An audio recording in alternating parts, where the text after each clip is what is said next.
Hello all of you. आज जो हम लोग शुरू करने वाले हैं, हम लेबर लॉ शुरू करेंगे आज। और लेबर लॉ में मैं सबसे पहले आप लोगों को बता दूं, हमारा जो लेबर लॉ है उसमें टोटल 6 एक्ट्स हैं और ये सबसे लेंथीएस्ट सब्जेक्ट है। इस सब्जेक्ट में 6 एक्ट हैं। उन 6 एक्ट का नाम है industrial dispute act 1947, workman compensation act 1923, maternity benefit act 1961, payment of wages act 1936, trade union act 1926, employees provident fund act 1952। तो हमारे टोटल जो लेबर लॉ में है ये 6 सब एक्ट्स हैं हमारे। तो अब हम जो आज शुरू कर रहे हैं वो कर रहे हैं पिछले कुछ सालों के क्वेश्चन पेपर के इंपॉर्टेंट क्वेश्चंस, क्योंकि ये मुझे लगता है कि इसमें से ही पेपर आना चाहिए। 6 के 6 एक्ट्स जो है इन ब्रीफ हम कल के दिन डिस्कस करेंगे, क्योंकि ऑल टुगेदर अगर मैं आपको 6 एक्ट समझा दूंगी तो आपको इनमें से जो इंडिविजुअल क्वेश्चन है वो निकालने नहीं आएंगे। तो पहले हम क्वेश्चन फॉर्म में करते हैं कि किस तरीके से अगर क्वेश्चन आ जाए तो हम किस तरह से उसको अटेम्प्ट करेंगे, और कल मैं आपको ब्रीफ में 6 के 6 एक्ट समझा दूंगी, जिसमें से 2 क्वेश्चन आसने लॉन्ग क्वेश्चन में, पूरी उम्मीद है। तो आज जो हम कर रहे हैं वो topic wise on an whole almost पूरा सिलेबस ही कर लेंगे। तो पहले हम शुरू करते हैं लॉकआउट। लॉकआउट एक ऐसा टॉपिक है जो हर बार पेपर में आता है, और जो नाम से तो ऐसा लग रहा है कि पता नहीं क्या ही मीनिंग होगा, बट इसका सिंपल सा मीनिंग है कि जब एक एम्प्लॉयर अपने एम्प्लॉय को काम करने के लिए मना कर देता है उसको कहते हैं लॉकआउट।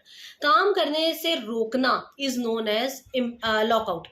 और लॉकआउट जो होता है हमेशा टेम्पररी होता है, ये हमें याद रखना है कि लॉकआउट का मतलब है जब एक एम्प्लॉयर, अगर मैं एक एम्प्लॉयर हूं, मैं अपने लेबरर्स को या अपने एम्प्लॉयज को ये कह रही हूँ कि मेरे यहाँ काम करने के लिए मत आना अब तुम, मगर वो होता टेम्पररी है, मगर मैंने उनको आने से मना कर दिया, अपने दरवाजे पर एक गेट कीपर खड़ा कर दिया, उसको बोल दिया इनमें से किसी को अंदर प्रीमाइसेस में नहीं आने देना, तो that situation is known as lockout situation. Section 2 of Industrial Dispute Act 1947 defines lockout to mean the temporary closing of employment or suspension of work or refusal by an employer to employ for continuation of work is known as lockout। जब भी आपका employer आपको काम करने के लिए मना कर देता है उसको हम लॉकआउट कहते हैं, और ये टेम्पररी होता है। ये एक एम्प्लॉयर के हाथ का वेपन है, it is a weapon and very strong weapon of the hand of employer, और इसका मतलब है टू शट डाउन और टू क्लोज। 1860 से पहले इसको टर्न ऑफ के नाम से जाना जाता था, जिसको आज आप लॉकआउट कहते हैं, और ये स्ट्राइक से उल्टा है। It is antithesis of strike, strike से उल्टा है ये, और इसका सिंपल मीनिंग है एम्प्लॉयर का काम से मना कर देना एम्प्लॉयज को। और इसके एसेंशियल्स क्या है? सबसे पहला ये टेम्पररी नेचर का है, दूसरा एम्प्लॉयर काम से मना कर देता है एम्प्लॉयज को, और वर्क का सस्पेंशन होता है, इसी को हम लॉकआउट कहते हैं। तो लॉकआउट इज वेरी सिंपल। उसके बाद हम बात करेंगे ट्रेड यूनियन की। Let's talk about another topic, that is trade union and role of outsider in trade union। एक ट्रेड यूनियन क्या होता है और आउटसाइडर्स का क्या रोल होता है ट्रेड यूनियन में। ट्रेड यूनियन क्या है? ट्रेड यूनियन, अभी ट्रेड यूनियन एक्ट का क्वेश्चन है। It is an organisation made up of members and its membership must be made up of mainly workers. ये एक मेंबर्स की ऑर्गेनाइजेशन है और इसमें जो होते हैं मेनली वर्कर्स होते हैं। मेन एम इसका है प्रोटेक्ट करना और इंटरेस्ट का ध्यान रखना जितने भी लोग वर्क प्लेस में काम करते हैं उनके।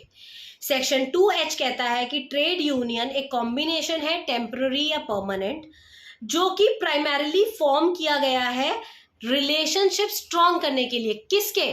3 तरह के रिलेशनशिप, वर्कमैन के, एम्प्लॉयर एम्प्लॉयर के, और एम्प्लॉयर एम्प्लॉय के। या आप ऐसे कह सकते हैं वर्कमैन मतलब एम्प्लॉय, एम्प्लॉयर जो एम्प्लॉयर है उनके आपस में रिश्ते, और एक एम्प्लॉयर और वर्कमैन के रिश्ते।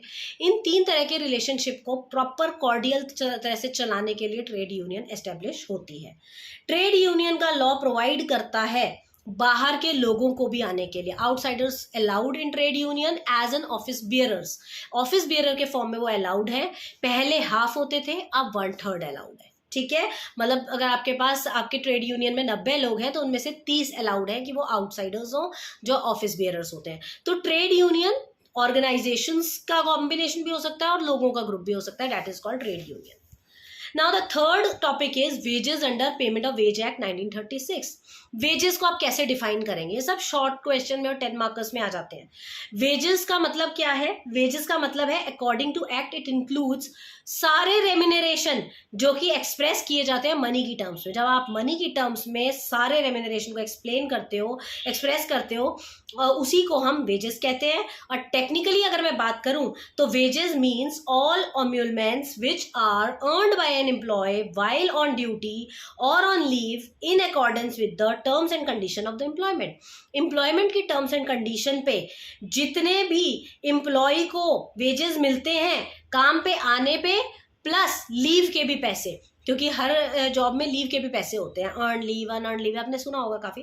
तो इसके जो पैसे होते हैं terms and condition of employment के हिसाब से वो सारे वेजेस में आते हैं। मगर एक बात का ध्यान रखें, वेजेस में आता है बेसिक पे प्लस डियरनेस अलाउंस, बाकी की कोई चीज़ वेजेस में कंसिडर नहीं होती है, जैसे कि bonus, commission, house rent, over time wages, ये सारी चीज़ें आपके वेजेस में नहीं कंसिडर होती। ओनली बेसिक पे प्लस डियरनेस अलाउंस यही आपकी वेजेस में कंसिडर होती है।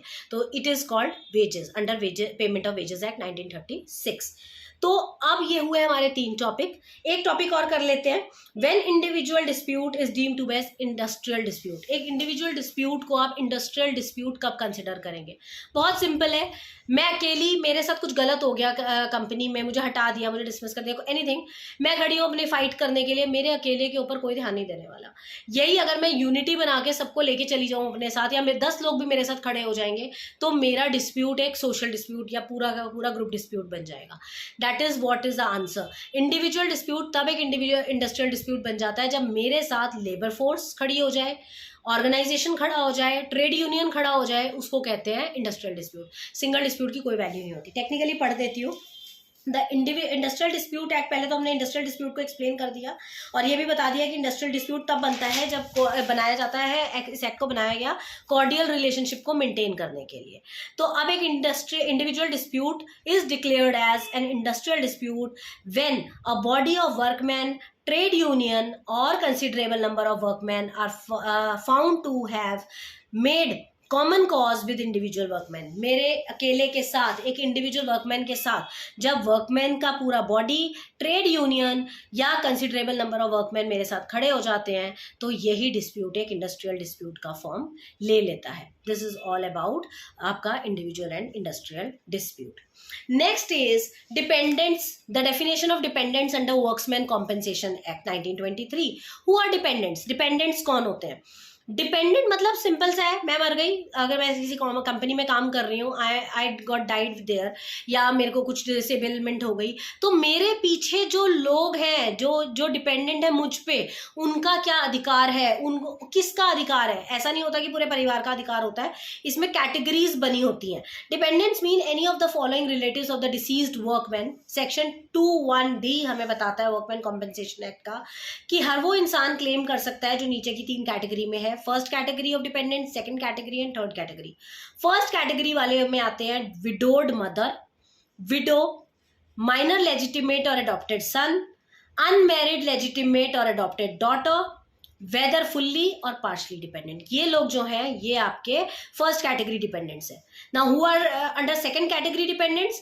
लेजिटिमेट सन और daughter if they are fully dependent on workmen, if they are infirm है वो बॉडी से, and if they are above 80। Third dependent category is person in their class, this class must be dependent wholly or partially on workmen to claim compensation, who are widower, parents other than widowed mother and minor illegitimate son. ये 3 category जो है ये dependents की category है according to labour law, कि आपके ये 3 categories हैं जो डिपेंडेंट्स रहते हैं अगर कोई डिसीज हो जाता है तो बेसिकली ये हमारे 5 इंपॉर्टेंट टॉपिक्स थे जो आपको करने ही करने हैं एग्जाम्स के लिए। अगली वीडियो में मैं बाकी के टॉपिक्स कवर करूँगी।